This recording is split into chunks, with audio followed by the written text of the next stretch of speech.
uno de estos? Yo me obsesioné con el mío. De hecho, me obsesioné un poco con todas mis cosas. ¿Alguna vez te has preguntado de dónde vienen las cosas que compramos y a dónde van a parar? Yo no podía dejar de hacerlo, así que investigué. Y lo que dicen los libros es que las cosas se mueven a través de un sistema. Desde la extracción, a la producción, a la distribución, al consumo y a la disposición. A este esquema se le llama la economía de los materiales. Pasé 10 años viajando por el mundo para rastrear de dónde vienen nuestras cosas y a dónde van. ¿Y saben qué descubrí? Que esta no es toda la historia, que hay muchos huecos en esta explicación. En primer lugar, este sistema parece funcionar bien, sin problemas, pero la verdad es que es un sistema en crisis, y la razón es que se trata de un sistema lineal y nosotros vivimos en un planeta finito. Y no es posible operar un sistema lineal indefinidamente en un planeta finito. A cada paso, este sistema interactúa con el mundo real. En la vida real no ocurre en una página en blanco. Interactúa con sociedades, culturas, economías, el ambiente, y a cada paso se está topando con límites que aquí no vemos porque el diagrama está incompleto. Así que veamos qué está faltando. Una de las cosas más importantes que faltan son las personas. Sí, las personas. En todas las fases del sistema viven y trabajan personas. Y en este sistema, algunas personas son más importantes que otras. Algunas son más escuchadas que otras. ¿Quiénes son? Empecemos por el gobierno. Mis amigos dicen que debería usar un tanque como símbolo del gobierno. Y eso vale para muchos países y cada vez más para el nuestro. Después de todo, más de la mitad de nuestros impuestos federales van a parar a las Fuerzas Armadas. Pero yo prefiero usar a una persona porque defiendo la visión de que el gobierno debe ser del pueblo, por el pueblo y para el pueblo. El trabajo del gobierno es cuidarnos. Ese es su trabajo. Luego llegaron las empresas, y la razón por la que aparecen más grandes que el gobierno es que lo son. De las 100 mayores economías del mundo, 51 son empresas. A medida que ellas han crecido en tamaño y poder, hemos visto cambios en el gobierno que parecen estar más preocupados por ellas que por nosotros. Veamos qué más falta en la imagen. Empecemos por la extracción, que es una forma elegante de decir explotar los recursos naturales, que es otra forma elegante de decir destruir el planeta. Se ve así: cortamos árboles, volamos montañas para extraer los metales, acabamos el agua y eliminamos a los animales. Aquí nos topamos con el primer límite. Estamos agotando los recursos. Usamos demasiadas cosas. No es fácil escuchar esto, pero es la verdad y tenemos que enfrentarla. Tan solo en las últimas 3 décadas se ha consumido 1/3 de los recursos naturales del planeta. Desapareció. Estamos talando, minando, agujereando y destruyendo el planeta tan rápido que estamos agotando su capacidad para que podamos vivir aquí. En Estados Unidos nos quedan menos del 4% de los bosques nativos. El 40% de los recursos de agua ya no son potables. Estamos usando demasiadas cosas, más de lo que nos toca. En Estados Unidos tenemos el 5% de la población mundial, pero usamos el 30% de los recursos y generamos el 30% de los desechos. Si todos consumiéramos a este ritmo, necesitaríamos de 3 a 5 planetas. ¿Y saben qué? Solo tenemos uno. Y la respuesta de mi país a eso es tomar los recursos de otros. Este es el tercer mundo, que algunos dirán es una manera de referirse a nuestras cosas que quedaron en tierras de otros. ¿Y qué pasa ahí? Lo mismo, se destruye el lugar. El 75% de los recursos pesqueros del mundo hoy está explotado al límite de su capacidad o sobreexplotado. El 80% de los bosques nativos del mundo ha desaparecido. Tan solo en el Amazonas perdemos 2.000 árboles por minuto. Esto equivale a 5 canchas de fútbol por minuto. ¿Y qué pasa con la gente que vive ahí? Según estos tipos, no son dueños de los recursos aunque hayan vivido ahí por generaciones, no poseen los medios de producción y no compran mucho. Y en este sistema, si no tienes o compras mucho, no vales. A continuación, los materiales entran a la producción y ahí usamos energía para mezclar los recursos naturales con químicos tóxicos para fabricar productos contaminados. Hoy se usan en el comercio más de 100.000 químicos sintéticos. Pocos fueron analizados para verificar si impactan en la salud humana y ninguno fue examinado para identificar los impactos sinérgicos, es decir, los efectos que generan al interactuar con los otros químicos a los que estamos expuestos. Pero sí sabemos una cosa, los tóxicos que entran, salen. Mientras sigamos utilizando tóxicos en nuestro sistema de producción, seguiremos llevando cosas tóxicas a nuestros hogares, trabajos, escuelas y a nuestros cuerpos, como los BFR, o retardantes de llama bromados. Son unos químicos que hacen a las cosas resistentes al fuego, pero son súper tóxicos, son neurotóxicos. Es decir, tóxicos para el cerebro. ¿Por qué estamos usando químicos como estos? Los ponemos en nuestras computadoras, electrodomésticos, sillones, colchones y hasta en algunas almohadas. De hecho, sumergimos las almohadas en neurotóxicos, las llevamos a casa y apoyamos nuestras cabezas sobre ellas cada noche. Yo no sé, me parece que en un país con tanto potencial podríamos pensar en una forma mejor de evitar que nuestras cabezas se incendien por la noche. Estos tóxicos se acumulan en la cadena alimentaria y se concentran en nuestro cuerpo. ¿Saben qué alimento está en la cima de la cadena alimentaria con los niveles más altos de distintos tóxicos? La leche materna humana. O sea que llegamos a un punto tal que nuestros bebés reciben la dosis más alta de químicos tóxicos de por vida al ser amamantados. ¿No es una violación increíble? La lactancia debe ser el acto humano más fundamental de crianza. Debería ser sagrado y seguro. Amamantar sigue siendo lo mejor y las madres sin duda deben seguir amamantando a sus hijos. Pero hay que proteger esta actividad. Ellos deberían protegerla. Pensé que nos estaban cuidando. Las personas que reciben el mayor impacto de tóxicos son los trabajadores de las fábricas, muchos de las cuales son mujeres en edad reproductiva. Ellas trabajan con tóxicos que afectan la reproducción, sustancias cancerígenas y más. Yo pregunto, ¿qué mujer en edad reproductiva querría trabajar en un sitio así, sino alguien que no tuvo otra opción? Y esa es una de las bellezas de este sistema. La erosión de las economías y los ecosistemas locales aseguran el suministro continuo de personas sin opciones.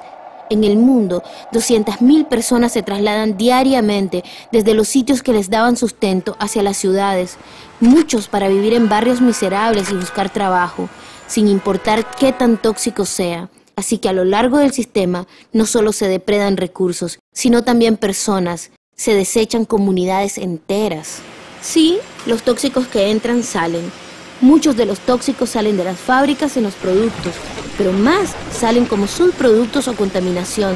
En Estados Unidos, la industria reconoce que emite unos 2.000 millones de kilos de tóxicos al año, y es probable que sea más, pues eso es solo lo que ellos admiten. Y ese es otro límite porque, ¿quién quiere ver u oler 2.000 millones de kilos de tóxicos? ¿Y entonces qué hacen? Trasladan las fábricas contaminantes a otros países. Pero sorpresa, mucha contaminación está regresando a través del viento.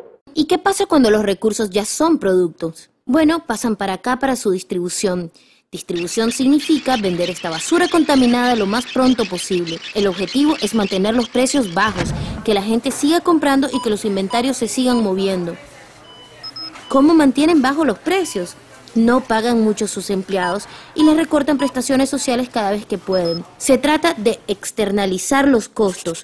Esto significa que el costo real que lleva a producir las cosas no se refleja en los precios. No estamos pagando realmente lo que compramos. El otro día iba caminando a mi trabajo y quería escuchar las noticias, así que fui a una tienda a comprar un radio. Encontré uno verde, pequeño y bonito a solo $4.99. Mientras esperaba para pagar pensé, ¿cómo es posible que este precio refleje el costo que tiene producir este radio y ponerlo en mis manos? Probablemente el metal fue extraído en Sudáfrica, el petróleo en Irak, los plásticos fabricados en China y quizás fue ensamblado por una niña de 15 años en una maquiladora en México. $4.99, ni deben alcanzar para pagar el espacio que ocupó en el estante de la tienda, ni una parte del salario del empleado que me atendió, ni el costo de los múltiples transportes de cada una de las partes de este radio. Así me di cuenta que yo no pagué por el radio. Entonces, ¿quién pagó? Bien. Estas personas pagaron con la pérdida de sus recursos naturales, estas con la pérdida de su aire limpio con mayor incidencia de asma y cáncer. Los niños en el Congo pagaron con su futuro. 30% de los niños allá dejaron la escuela para trabajar en las minas de coltán, un metal que necesitamos para fabricar nuestros electrodomésticos desechables. Estas personas pagaron al tener que cubrir su propio seguro médico. Todos contribuyeron para que yo pudiera comprar un radio en $4.99 y ninguno de estos pagos aparece en los libros contables. A eso me refiero cuando digo que los empresarios externalizan los costos reales de producción. Y esto nos lleva a la flecha dorada del consumo. Este es el corazón del sistema, el motor que lo mueve, y es tan importante que se ha convertido en la prioridad para ellos. Por eso, después del 11 de septiembre, cuando nuestro país estaba en estado de shock, el presidente Bush pudo sugerir medidas apropiadas como hacer luto, orar o tener esperanza, pero nos mandó a comprar. ¡A comprar! Nos hemos convertido en una nación de consumidores. Nuestra identidad se ha convertido en ser consumidores. No madres, maestros o agricultores, sino consumidores. La principal forma en que se mide y demuestra nuestro valor es en cuánto contribuimos a esta flecha, cuánto consumimos. Y vaya que consumimos. Compramos y compramos, mantenemos el flujo de los materiales y cómo fluyen. Adivinen qué porcentaje del total de materiales que fluyen en el sistema siguen en productos o en uso 6 meses después de ser vendidos en América del Norte. ¿50%? ¿20%? No, 1%. 1%. Es decir, que el 99% de las cosas que cosechamos, minamos, procesamos y transportamos de lo que fluye en el sistema es basura en menos de 6 meses. ¿Cómo podemos mantener un planeta con ese flujo de materiales? No fue siempre así. Un habitante promedio de Estados Unidos consume hoy el doble que hace 50 años. Pregúntale a tus abuelos. En su época se valoraba la buena administración, la inventiva y el ahorro. ¿Cómo ocurrió esto? No es que solo ocurrió, fue diseñado. Poco después de la Segunda Guerra Mundial, estos tipos ideaban maneras de hacer crecer la economía, y el analista de mercado Victor Lebow formuló la solución que se convirtió en la regla para todo el sistema. Dijo, nuestra economía tan productiva requiere que hagamos del consumo nuestra forma de vida, que convirtamos en rituales la compra y el uso de bienes, que busquemos la satisfacción espiritual y de nuestro ego en el consumo. Necesitamos que las cosas se consuman, quemen, reemplacen y desechen a un ritmo cada vez mayor. Y el jefe del Consejo de Asesores Económicos del presidente Eisenhower dijo que el fin último de nuestra economía es producir más bienes de consumo. ¿Bienes de consumo? ¿Nuestro último fin? No brindar salud o educación o transporte seguro o sustentabilidad o justicia. ¿Bienes de consumo? ¿Cómo lograron que nos sumáramos tan entusiasmados a esto? 2 de sus estrategias son la obsolencia programada y la obsolencia percibida. Obsolencia programada significa diseñado para ser desechado. Se diseñan cosas para ser inútiles lo más pronto posible, para que las tiremos y compremos cosas nuevas. Es obvio si pensamos en bolsas de plástico o vasos para café, pero también ocurre con cosas más grandes, trapeadores, DVDs, cámaras, parrillas, todo. Hasta las computadoras. ¿Notaron que hoy la tecnología avanza tan rápido que en menos de 2 años tu nueva computadora se vuelve un límite para la comunicación? Yo sentía curiosidad por esto, así que abrí una computadora. Y me encontré con que lo que cambian cada año es solo una piececita en una esquina, pero no puedes simplemente cambiar esa pieza porque cada nueva versión tiene una forma distinta, así que tienes que tirar todo el aparato y comprar uno nuevo. Estuve leyendo revistas de diseño industrial de los años 50 cuando la idea de la obsolencia programada cobró fuerza. Los diseñadores hablaban abiertamente del tema, discutían qué tan rápido podían lograr que las cosas se rompieran sin que los consumidores perdieran la fe en los productos como para seguir comprándolos. Era todo intencional. Pero las cosas no se rompen tan rápido como para mantener esta flecha tan activa. Para eso existe la obsolencia percibida, que sirve para convencernos de tirar cosas que aún son perfectamente útiles. ¿Cómo lo hacen? Simplemente cambiando la apariencia de las cosas. Así, si compraste algo hace un par de años, cualquiera se da cuenta que últimamente no has aportado a la flecha. Y como nuestro valor depende de eso, puede ser vergonzoso. Yo he tenido el mismo monitor blanco, gordo y enorme por más de 5 años. Y mi compañera acaba de comprar una computadora nueva con monitor de pantalla plana, que hace juego con su computadora, su celular y hasta con sus lapiceros. Parece que tuviera una nave espacial y que yo tuviera una lavadora sobre el escritorio. La moda es otro buen ejemplo. ¿Se han preguntado por qué los tacones pasan de ser delgados a gruesos cada año? No es porque se debata qué tipo de tacón es más sano para los pies de las mujeres, es porque si usas tacón grueso en un año en que están de moda los tacones delgados, eso muestra que no has contribuido a la flecha ese año y que por tanto vales menos que las personas que traen tacones delgados o que las personas que aparecen en los comerciales. En resumen, es para que sigas comprando. La publicidad y los medios de comunicación tienen un papel importante en esto. Cada habitante de Estados Unidos es bombardeado con más de 3.000 anuncios por día. Vemos más comerciales en un año de los que alguien hace 50 años veía en toda su vida. Y si pensamos, ¿para qué sirven los comerciales si no es para hacernos sentir infelices con lo que tenemos? 3.000 veces al día oímos que nuestro cabello, nuestra ropa, nuestra piel, nuestros muebles, nuestro auto, que nosotros estamos mal, pero que podemos estar bien si salimos a comprar. Los medios también ayudan ocultando todo esto y esto, así que la única parte que vemos de la economía de los materiales son las compras. La extracción, la producción y la disposición ocurren fuera de nuestro campo visual. En Estados Unidos tenemos más cosas que nunca, pero las encuestas demuestran que nuestra felicidad está disminuyendo. En los años 50, la felicidad nacional llegó a su límite, en el mismo momento en que estalló esta manía consumista. Interesante coincidencia. Creo saber por qué. Tenemos más cosas, pero cada vez menos tiempo para lo que realmente nos hace felices. Amigos, familia, esparcimiento. Estamos trabajando más que nunca. Algunos analistas dicen que hoy tenemos menos tiempo libre que nunca desde el feudalismo. ¿Y saben cuáles son las dos actividades que más realizamos en nuestro escaso tiempo libre? Ver televisión y comprar. En Estados Unidos dedicamos 3 a 4 veces más horas a comprar que los europeos. Nos encontramos en esta situación absurda en la que vamos a trabajar a veces a 2 empleos y llegamos a casa agotados, así que nos echamos en nuestro sillón a ver tele y los comerciales nos dicen apestas. Así que salimos a comprar para sentirnos mejor y después tenemos que trabajar más para poder pagarlo y regresamos a casa más cansados, así que nos echamos a ver más tele que nos dice que compremos más y estamos en esta rueda de trabajar, mirar, gastar y simplemente podríamos parar. ¿Y qué ocurre finalmente con lo que compramos? A este ritmo de consumo las cosas ya no caben en casa, a pesar que el tamaño promedio de las casas en Estados Unidos se duplicó desde los 70. Todo va a parar a la basura. Esto nos lleva a la disposición, la fase de la economía de los materiales que todos conocemos porque tenemos que sacar la basura. En Estados Unidos, cada persona genera más de 2 kilos de basura por día, el doble que hace 30 años. Toda esa basura o se arroja en un relleno que es un gran agujero en el suelo, o si realmente tienes mala suerte, primero se quema en un incinerador y luego va a un relleno.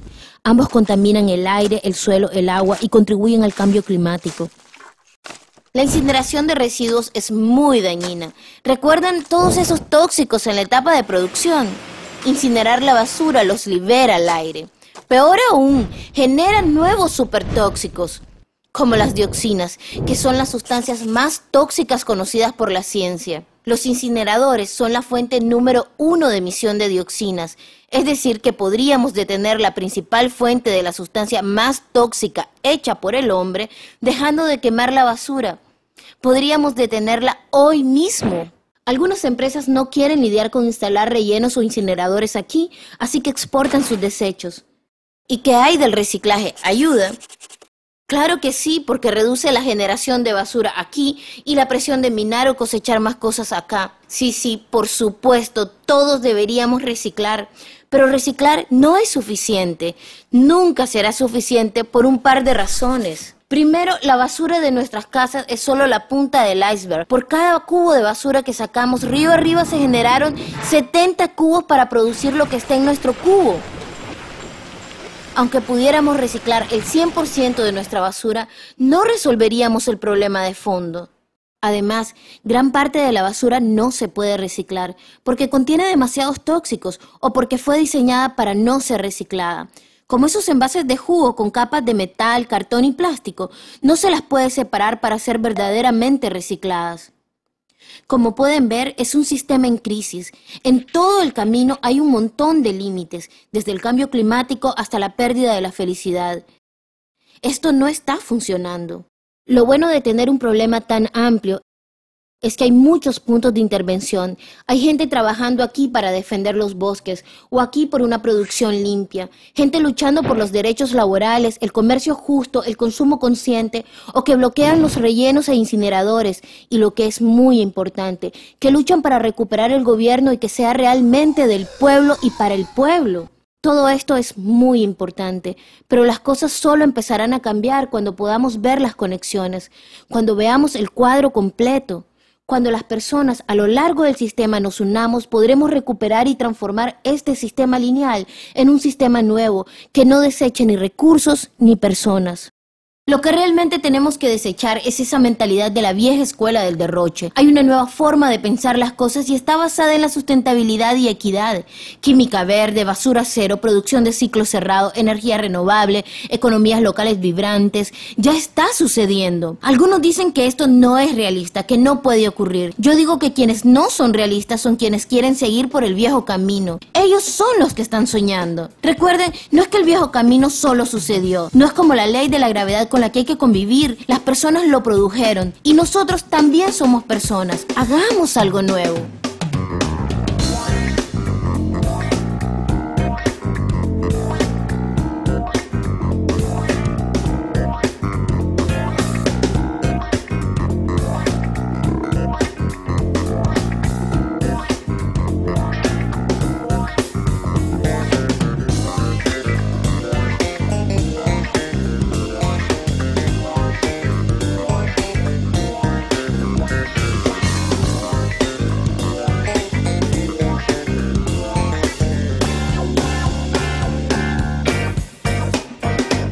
Doblado al español, Fundación Puntos de Encuentro Nicaragua.